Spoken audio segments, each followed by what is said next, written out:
Hello, everyone. It's Tom Smith here, and welcome to episode 2 of Blue Diamond Ranked, where we look at all the films that we have made here at Blue Diamond Filmmakers and allow you to vote and give a grade to each one of them, and we see how the averages stack up and rank them according to the grades that they are given. In this episode, we are looking at all the movies in the Lost Scene series. And let's just get to it. So for the Lost Scene, there were 16 votes. 31% gave it an A, 62% gave it a B, and 6% gave it a C. Which, when we do all the math, considering it A a score of 5, B a score of 4, C a score of 3, D a score of 2, and F a score of 1, the Lost Scene comes out with an average of 4.25. Which honestly kind of surprised me that it was quite this high. I would have expected more, closer down to maybe 3.9 or 4. So to see it finish out this strongly was quite a surprise to me. No comments were made, so I can't give any commentary on what people had to say about this. So we will move on to The Lost Scene 2. The Lost Scene 2 had 14 votes. 29% gave it an A, 43% gave it a B, and 29% gave it a C, and 0% gave it a D, and then 0% gave it an F. So doing all the math on this one, The Lost Scene 2 comes out with an average score of 4.0.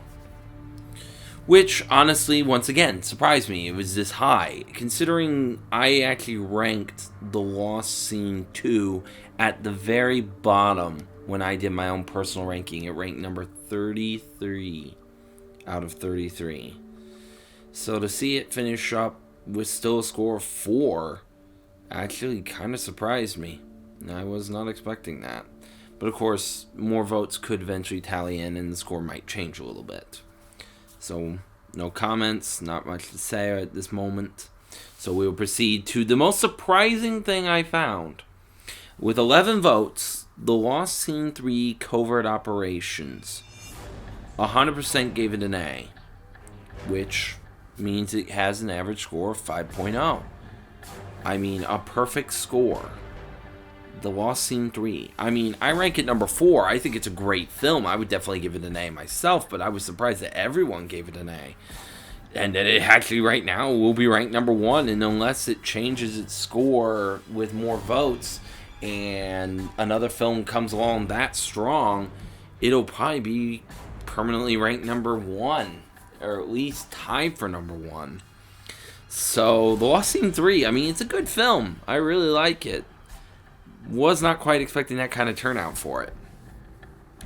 But we will go ahead and move on, and we will look at Chess, the Lost Scene spinoff. And with 12 votes, we will see that 50% gave it an A, 33% gave it a B, 0% gave it a C, and 8% gave it a D, and then the final 8% gave it an F. Which, when we do all the math for Chess, we end up with an average score of 4.08. Which, I kind of was surprised to see the D and the F actually in this one, because I don't think Chess is that bad a film. I definitely would give it a B, certainly. So, kind of a surprise there. And then finally, what grade would you give The Lost Scene 4 Choices? And at 13 votes, 77% gave it an A, 15% gave it a B, 0% gave it a C, 8% gave it a D, and 0% gave it an F.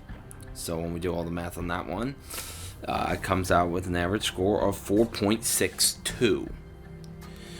And we've got a couple of updates from more voting on the Bond films. So the Bond films now have scores of, The Price of Loyalty has 3.33, Shadow of Revenge has 4.21, and Reflection of the Soul has 4.37. So, after ranking them all up, we have in 8th place, The Price of Loyalty. In 7th place, The Lost Scene 2. In 6th place, Chess. In 5th place, The Shadow of Revenge. In 4th place, The Lost Scene. In 3rd place, Reflection of the Soul. In 2nd place, The Lost Scene 4. And, of course, in 1st place, The Lost Scene 3.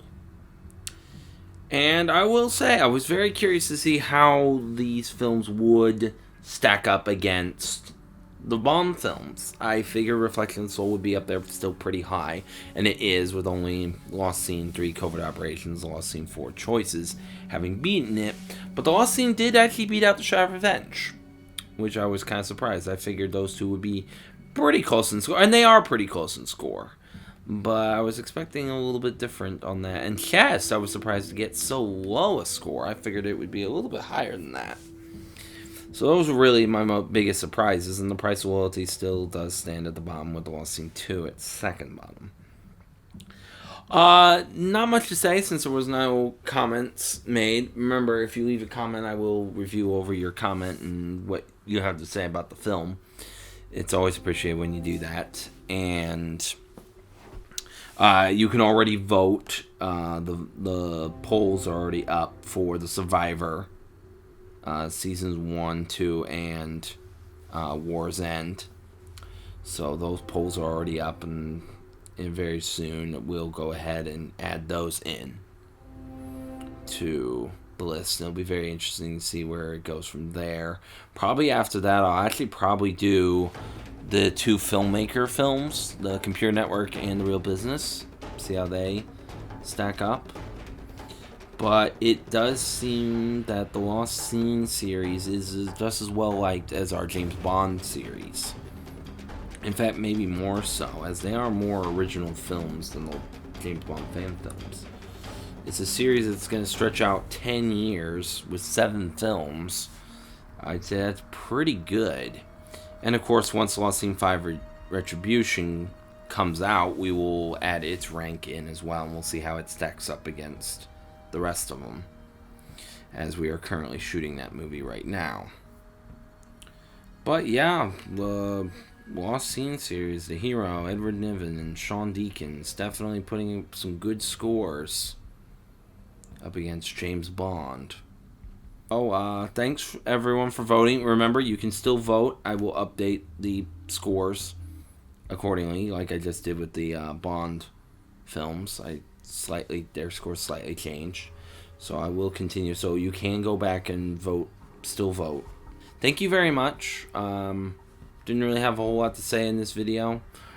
Just really talking about how the Lost Scene films have definitely been, I think, one of our strongest. In fact, I think they are the strongest things we've done. Not counting just individual class projects. Out of any series we've done, like The Survivor,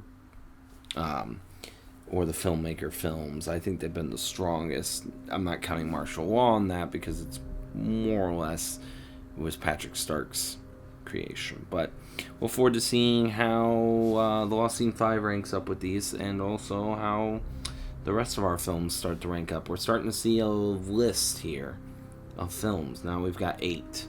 Soon we'll be up to 11, and then we'll go from there. So thank you everyone for watching. And this is Tom Smith. Wishing you all a good rest of your day, and we'll see you all in episode 3 of Blue Diamond Ranked. Take care, everyone.